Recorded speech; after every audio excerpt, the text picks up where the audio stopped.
Quando descobre que possui poderes sobrenaturais, um adolescente de 12 anos acredita ser o novo Messias e precisa usar esse dom para decidir o destino dos moradores de sua cidade. E aí, pessoal, sejam muito bem-vindos ao Cineflix. Recapitularemos a primeira temporada da série O Eleito, de 2023. Então, preparem-se, é hora do recap. Após arriscar sua vida num duelo contra um invasor poderoso que está atrás do seu filho recém-nascido, Mary pega o bebê e foge da cidade. No caminho, ela é abordada por um policial que pretende levá-la como possível suspeita de um crime. Porém, ao olhar para a criança, algo misterioso mexe com a mente do oficial e ele desiste de prender Mary, permitindo que ela siga seu caminho para o México. Após abandonar os Estados Unidos, a mulher queima seu passaporte e decide começar uma vida nova ao lado de Jodie. Dali em diante, ela passa a se chamar Sarah e assume uma nova identidade. Anos depois, o menino se encontra com seus amigos para soltar alguns fogos durante uma festa na cidade, e o grupo precisa se esconder para não ser atingido. Após a explosão, Wagner tenta fugir e acaba trombando com um bando de valentões. Ao ver o garoto em perigo, seus colegas vão socorrê-lo, mas Jodie está apavorado e não consegue fazer nada além de observar toda aquela confusão. Somente quando escuta a polícia se aproximando, a gangue de Angelo decide ir embora. Nesse momento, Tuca se aproxima dos quatro amigos e revela estar preocupado com seu tio, pois ele não foi ao trabalho naquela noite. De repente, um homem aparece ferido e acaba desmaiando bem na frente das crianças. Então, na manhã seguinte, Tuca conta o que seu tio disse quando acordou. Segundo ele, foi atacado por uma tupia, uma espécie de monstro do mar disfarçado de mulher, que tentou roubar sua alma. Imediatamente, o pescador atacou e conseguiu arrancar um tufo de cabelo da criatura. Ao olhar para a mecha, Jodie começa a escutar algumas vozes e precisa tomar seu medicamento na tentativa de parar e ouvir aqueles ruídos. Após a aula, Hipólito convida seus amigos para acompanhá-lo numa busca pela sereia que atacou seu tio de Tuca. Sendo assim, eles combinam de se encontrar no dia seguinte, antes do nascer do sol, e caminham até a praia onde Tim Master costumava pescar. Após uma longa viagem, o grupo chega a um cemitério e precisa caminhar mais alguns quilômetros para atravessar o deserto de sal. Antes de dar continuidade à sua jornada, eles decidem passar a noite em uma cabana abandonada, que encontram pelo caminho. Depois de algumas horas de descanso, os cinco amigos continuam seguindo seu destino até perceberem que estão completamente perdidos. Os jovens estão sem comida e sem água, e ainda assim decidem continuar caminhando, mesmo sabendo que correm o risco de não conseguir retornar. Enquanto os seus amigos brigam entre si, tentando encontrar um culpado por terem se perdido, Jodie se ajoelha no deserto e usa seu amuleto para fazer sua oferenda. Nesse momento, uma gaivota aparece e o menino sente que deve segui-la. Ao fazer isso, eles finalmente encontram a praia e ficam emocionados por conseguir chegar vivos ao destino. Chegando lá, as crianças encontram o barco do tio de Tuca, onde o homem guardava alguns suprimentos. Após beber água, eles entram no barco e iniciam sua jornada em busca da sereia que Tuca conhece como Tupia. Imediatamente, o grupo segue até a ilha, onde Tim Master supostamente encontrou um monstro marinho e amarra o barco em uma rocha. No entanto, devido aos movimentos da maré, a embarcação bate contra as pedras e começa a afundar. Quando os jovens percebem o que aconteceu, já é tarde demais. E para piorar a situação, eles não encontram o monstro marinho que foram procurar. Frustrados, os cinco amigos retornam para a praia e caminham de volta para casa. Quando se aproximam de uma ponte, o grupo presencia um acidente e entra em pânico ao ouvir um caminhão caindo em cima de Jodie. Para qualquer pessoa, esse seria um acidente fatal, mas o menino consegue sobreviver sem nenhum ferimento. Quando acorda, Jodie percebe que está em um hospital e sua mãe logo aparece para levá-lo para casa, pois os médicos disseram que sua saúde está em perfeito estado. Por outro lado, Carlos, o motorista que é pai de Angelo, permanece em coma e não tem nenhuma previsão de melhora. Nesse mesmo dia, Magna e outros amigos de Jodie vão até sua casa para visitá-lo e sentem aliviados por saber que o garoto está bem. Na manhã seguinte, os jovens vão para a escola e Jodie fica famoso entre os alunos, que tentam descobrir como ele teve tanta sorte para escapar ileso do acidente. Então, o menino explica como tudo aconteceu, somente para os colegas que estão dispostos a pagar para ouvir sua história.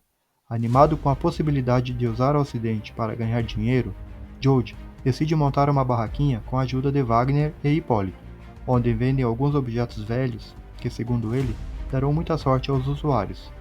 Agora que o acidente de seu filho ficou famoso e saiu até mesmo no jornal, Sarah prepara uma mochila de emergência com itens básicos para o caso deles precisarem fugir às pressas.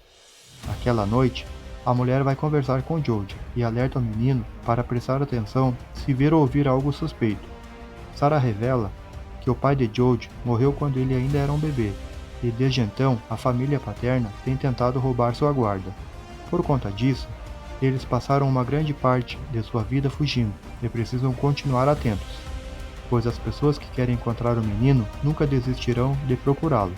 Para provar a todos que Jodie realmente tem a capacidade de realizar milagres, seus amigos decidem realizar um espetáculo e cobrar pelos bilhetes. Eric, o irmão caçula de Wagner, desde criança possui sérios problemas de visão, e Jodie finge curá-lo na frente de todos. Mas ninguém desconfia de que tudo não passa de uma encenação. Desde que o caso de Jodie saiu no jornal, Sarah ficou ainda mais alerta e começou a desconfiar de qualquer barulho suspeito. Então, ela passa a treinar algumas estratégias de fuga com seu filho e acorda o garoto durante a madrugada para ensinar possíveis formas de escapar, caso alguém tente persegui-los. Porém, depois de um tempo cedendo às estratégias de sua mãe, Jodie afirma não aguentar mais passar por isso e se pergunta constantemente o motivo de sua mãe ter um esconderijo para guardar dinheiro e identidades falsas. Tudo que o garoto deseja é ter a vida de um adolescente normal, mas seus amigos insistem para que ele continue fazendo shows semelhantes aos de Jesus Cristo. Dessa vez, tem a missão de transformar água em vinho, e após estudar alguns truques de ilusão de ótica, transforma uma garrafa d'água em vinho diante de uma grande plateia. Suspeitando de que naquela não passa de um truque barato, um dos homens se oferece para experimentar o líquido, e Elvis tenta impedi-lo de se aproximar das crianças. Nesse momento, uma grande confusão acontece, e Jodie fica completamente atordoado ao ver Elvis sendo ferido. O garoto ordena que todos parem de brigar, e seu grito causa um terremoto no local. Apavorado, o público foge, e alguns alunos roubam uma garrafa d'água antes de ir embora. Naquela noite, Jodie vai ao esconderijo de sua mãe para investigar os documentos que ela guarda na caverna e percebe que dentro de uma rachadura na parede há alguns desenhos que ele nunca havia visto. De repente, ele vê a sombra de alguém se aproximando e foge rapidamente daquele local. Quando chega em casa, o menino acidentalmente manifesta seu poder, e a água de todas as garrafas que estavam presentes no dia do espetáculo de fato se transformavam em vinho. Desde muito jovem, é capaz de manifestar os seus poderes, o que sempre deixou Sarah muito preocupada, pois não tinha nenhum controle do que estava fazendo. A criança provocava episódios traumáticos para sua mãe, e tudo o que podia fazer era tentar acalmá-la. Foi aí que Jodie passou a tomar comprimidos para tranquilizar sua mente e ajudá-la a manter seus poderes sob controle. No dia seguinte, quando encontra seus amigos a caminho da escola, Jodie descobre o que aconteceu, e Tuca começa a suspeitar de que o garoto realmente tem a capacidade de fazer milagres. Quando chegam ao colégio, o diretor encontra alguns alunos tomando vinho, e eles dizem que foi Jodie que os presenteou com as garrafas. Por conta disso, o garoto é suspenso por uma semana. Como sua mãe está trabalhando, Elvis vai buscá-lo na escola e pede ao menino que explique o que aconteceu, mas Jodie não sabe dizer o que está de errado com ele. Após sair do trabalho, Sarah descobre que Joey foi suspenso e vai até a padaria de Elvis para encontrar seu filho. Assim que chega em casa, a mulher decide contar a verdade para ele, e diz que quando Joey era pequeno, começou a desenvolver alguns dons sobrenaturais. Quando o garoto perdia o controle de suas emoções, seus poderes se manifestavam e chamavam a atenção das pessoas. Nesse momento, Joey descobre que o medicamento que ele acreditava ser para evitar convulsões na verdade era para mantê-lo calmo e impedir que ele perca o controle. Ao ouvir isso, o garoto corre para o seu quarto e descarta todas as pílulas. A partir de agora, ele decide não tomar mais aqueles remédios. À tarde, o grupo de amigos se reúne na casa de Wagner e Eric acaba tropeçando no tapete da cozinha na tentativa de ajudar o garoto, Jodie. Se aproxima e retira os óculos de seu rosto. Então, Eric consegue enxergar perfeitamente e descobre que seu problema de visão foi curado. Após levantar, o menino conta que não precisa mais de seus óculos para enxergar, e todos ficam impressionados com mais essa comprovação dos poderes de Jodie. Tudo que Wagner e Hipólito conseguem pensar é no dinheiro que podem conseguir com o dom do menino. Então George vai embora furioso, pois percebe que seus amigos não estão preocupados com o que pode estar acontecendo com ele. Sem saber o que fazer, o jovem vai buscar a ajuda de um padre e conta todas as coisas estranhas que têm acontecido com ele nos últimos dias. O homem aconselha George a parar com o que anda fazendo, pois invocar milagres é algo muito sério e perigoso.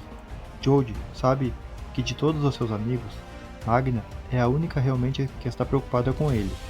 Então, a convida para assistir ao pôr do sol. Desde muito jovens, eles são apaixonados um pelo outro, e só agora a garota tem coragem de dar o primeiro beijo em seu amigo. Depois de conversar por algumas horas, eles caminham de volta para casa, e de repente George é atacado por Angelo, que se preocupa por seu pai estar em coma. O demente então obriga o garoto a entrar numa caminhonete e dirige em direção ao hospital. Desesperada, Magna vai pedir ajuda de Sarah, e ambas vão atrás deles. Quando chegam no quarto de seu pai e Angelo ordena que George use seus poderes para curá-lo, porém, ao tentar ajudar, Carlos é transportado para dentro de uma caverna assustadora e se recusa a continuar usando seus poderes. Furioso, Angelo ataca e acerta alguns golpes em George. Por sorte, Sarah chega bem na hora e consegue imobilizar o demente. Em seguida, mãe e filho vão para casa e George retorna para a caverna. Naquela noite, ao chegar lá, ele percebe que a rachadura está maior do que da última vez que atravessava a porta. Nessa hora, George consegue ver de perto todos os desenhos e escuta uma voz pedindo para que ele se aproxime. Enquanto isso, Sarah está em casa e encontra um caderno de desenhos que pertence ao seu filho. Horas mais tarde, durante uma reunião na igreja, o pastor está fazendo seu discurso quando Carlos atravessa a porta e Ângelo corre para abraçá-lo. Ao vê-los, os fiéis mal conseguem acreditar que ele está vivo e levantam as mãos para os céus para agradecer a Deus por este milagre. Há 13 anos, Sarah estava precisando de grana, então decidiu fazer um contrato para servir de barriga de aluguel. Após assinar os papéis, ela perguntou à enfermeira quando seria o procedimento, mas a mulher disse que não seria necessário. Sem entender muito bem o que ela quis dizer, Sarah voltou para casa. Alguns dias depois, recebeu a visita de um anjo macabro enquanto dormia. Quando acordou, teve uma leve lembrança de seu sonho e percebeu que havia algo de errado em seu corpo. Então, a mulher decidiu fazer alguns testes de gravidez, e todos deram positivo. Após fazer sua última visita à caverna, George volta para casa ainda mais inspirado do que de costume, e decide repassar todas as suas memórias para o caderno de desenhos. Porém, na manhã seguinte, sua mãe revela saber o que o garoto saiu de casa na noite anterior e decide contar para ele toda a verdade, pois está convencida de que ele não irá sossegar enquanto não conseguir respostas para seus questionamentos. A mulher então afirma que, quando engravidou, ela não estava em romance com ninguém, portanto, o nascimento de George foi um milagre.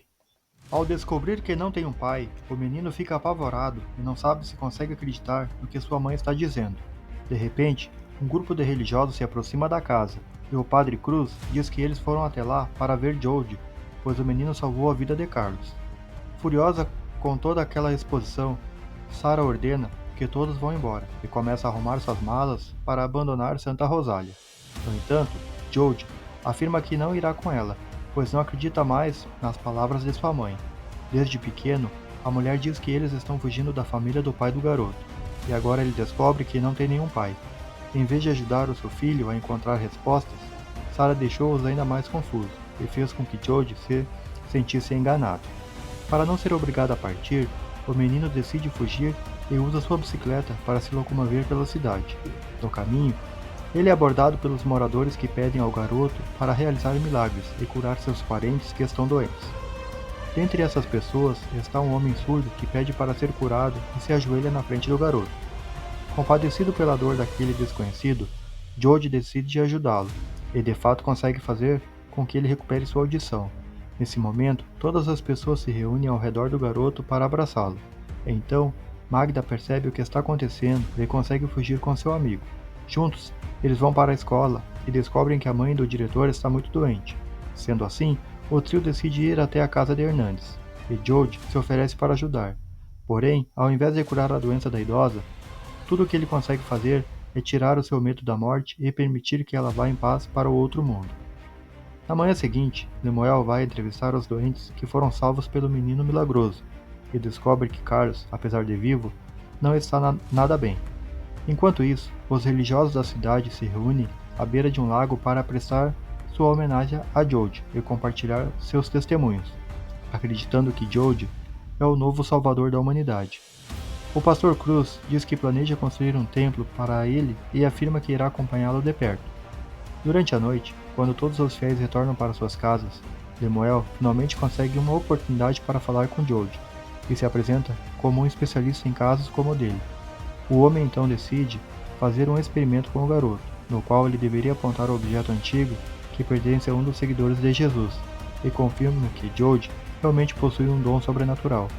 Após retornar para o seu carro, Lemuel faz uma ligação e afirma que encontrou o garoto, que estavam procurando. No entanto, antes de dar prosseguimento ao seu plano, ele precisa encontrar mais provas conclusivas que Jode é a pessoa certa. Horas depois, Tuca convida seu amigo para um passeio de barco, e Jode cai na água. Nesse instante, centenas de peixes se reúnem ao redor, e o garoto leva alguns deles para alimentar os seus amigos e as pessoas que estão reunidas ao redor do seu acampamento. Como prometido, algumas semanas depois, o pastor Cruz inicia as obras do novo templo. Quando percebe que a história de que Jode é o novo Messias está indo longe demais, Sarah tenta poupar seu filho de toda aquela exposição, mas Jode pede que ela se afaste e demonstre estar satisfeito com o rumo que a sua vida está tomando. Com o passar dos dias, os fanáticos religiosos começam a cultuá-lo e batizar pessoas em nome dele. Mais tarde, o jovem recebe a visita de Magda e sua amiga pede para ele tocar em uma camisa que pertencia a Santos, seu irmão que está desaparecido há alguns meses. Ela espera que Jode possa localizá-lo através da peça, mas o jovem não consegue obter nenhuma informação. Após o jantar, Ângelo coloca sua irmã caçula para dormir e fica decepcionado ao perceber que seu pai continua como se fosse um morto-vivo desde que acordou do coma. Carlos nunca mais foi o mesmo homem e naquela noite decide tirar a própria vida. Após um jogo de beisebol, Jode vai comemorar sua vitória e está sendo vigiado por Lemuel. Enquanto observa o garoto, ele é pego no fraga por Sarah e afirma que seu objetivo é proteger Jode do que está por vir. Com o aniversário de 13 anos do novo Messias está próximo, os jovens da cidade decidem se juntar para fazer uma festa para ele. Jode convida Magda para ser a sua parceira, mas quando a garota chega na festa, descobre que ele está de casal com Rosa e vai embora frustrado. Quando percebe o mal que causou a sua melhor amiga, Jode reconhece o grande erro que cometeu e retorna para o seu acampamento. Ao chegar na tenda, ele encontra seus seguidores e Angelo, que foi até lá para eliminá-lo. O delinquente culpa Jode por tudo de ruim que aconteceu com seu pai e aponta uma arma para ele. Porém, antes que Angelo pudesse atirar, um dos fiéis tenta derrubar a arma de sua mão e o dispara, acabando por acertar Tuca. Imediatamente, o garoto morre e Jode não consegue usar seus poderes para salvá-lo. Nesse momento, Sarah aparece para consolar o seu filho. No dia seguinte, acontece o velório da vítima. Naquela tarde, seus amigos se reúnem para se despedir do menino e Jode se sente culpado pelo que aconteceu. Quando percebe todo o mal que causou, o garoto decide seguir o plano de sua mãe e partir de Santa Rosália. Ao perceber que toda a cidade está tentando falar com Jode, a dupla decide se abrigar na igreja junto ao padre. Porém, quando o dia amanhece e Sarah vai chamar o seu filho para ir embora da cidade, ele percebe que Jode desapareceu mais uma vez e vai procurá-lo. Nesse momento, o garoto está no local, onde a igreja estava sendo erguida em nome e acaba de incendiar todo o acampamento. Em seguida, ele retorna para Salinas e caminha pelo deserto até perder a sanidade debaixo do sol flamejante. Começa a ter visões com seus amigos e toda a culpa que ele sente vem à tona para assombrá-lo. Depois de uma longa caminhada, ele encontra seu colar enterrado na areia, exatamente no mesmo local onde o deixou da última vez em que fez aquele percurso com seus amigos. Quando chega ao oceano, o menino atrai algumas baleias que se aproximam do seu barco e decide pular no mar. Imediatamente, seu corpo começa a afundar, mas quando acorda, está dentro da caverna. Ele não se lembra de como foi parar ali, mas escuta uma voz feminina que entrega para ele um recado de Lemuel. De repente, Sarah entra na caverna e interrompe a conversa. Juntos, eles vão para o funeral de Tuca e nem imaginam que um grupo de fanáticos religiosos foi até a prisão para acertar as contas com Ângelo. O rapaz é levado para a igreja e tem seus pulsos amarrados enquanto o padre o chicoteia. Ao final da punição, em vez de soltar o garoto, a multidão se reúne para enforcá-lo e planeja tirar sua vida. Porém, Antes que Ângelo fosse eliminado, Elvis e seus amigos aparecem para salvá-lo e ordenam que libertem o rapaz. Depois que a mãe de Tuca faz uma oração para o menino, George se aproxima e, com a ajuda do seu amuleto, consegue absorver toda a dor daquelas pessoas. Nesse instante, ele aparece diante de todos os seus amigos ao mesmo tempo e diz que foi até lá para se despedir, após relembrar os bons momentos que viveu ao lado de cada um deles. George liberta Angelo e canaliza todo o seu poder para trazer Tuca de volta à vida. Na manhã seguinte, quando chega em Santa Rosália, Lemuel encontra centenas de corpos espalhados pela cidade e se pergunta o motivo de todo aquele caos. A única pessoa viva é Tuca, o único que, de fato, deveria estar morto. De repente, começa a chover e todos os corpos se levantam novamente, como se nunca tivessem morrido. Ao despertar, os moradores percebem que estão livres de toda dor e ressentimento. Os amigos e familiares de Tuca se sentem aliviados quando descobrem que ele está bem. Enquanto todos se abraçam e comemoram, Lemuel vai atrás de George, pois sente que algo terrível está para acontecer. Rapidamente, ele corre para a igreja. Porém, ao chegar lá, percebe que Sarah e o garoto fugiram. A mulher então leva seu filho para a praia e se despede dele. George entra em uma limusine onde finalmente encontra a mulher, cuja voz ele sempre escutou dentro de sua cabeça. Imediatamente, o menino pergunta quem é ela e descobre que aquela criatura é capaz de assumir inúmeras formas. É membro de uma comunidade satânica, que há anos vem trabalhando em um plano para derrotar o Messias durante sua segunda vinda à Terra. Nesse instante, ele diz que levará George até seu pai e o menino fica surpreso ao descobrir que é filho de Lúcifer, pois todos sempre disseram que ele era o Salvador enviado por Deus. Então, ele promete que ele se tornará o homem mais poderoso que já viveu na Terra. Porém, antes disso, ele precisa retornar para casa e começa seu treinamento. Segundo ela, aquele amuleto que George sempre carrega foi feito com seu pai, no dia em que o garoto nasceu. E 20 anos após descobrir a verdade a respeito de sua origem, ele se torna presidente dos Estados Unidos. Por outro lado, Lemuel foi enviado por anjos de luz para vigiar o filho de Lúcifer de perto e garantir que ele nunca encontrasse seu pai. Porém, o homem falhou em sua missão, e agora o Anticristo está com 33 anos. E todos os países estão prestes a enfrentar a maior guerra que o mundo já conheceu. Galera, mas e vocês? O que acharam dessa história? Será que George será capaz de vencer uma batalha contra o verdadeiro Messias? Deixe aqui nos comentários. Vejo vocês no próximo recap, aqui no canal Cineflix. Até lá!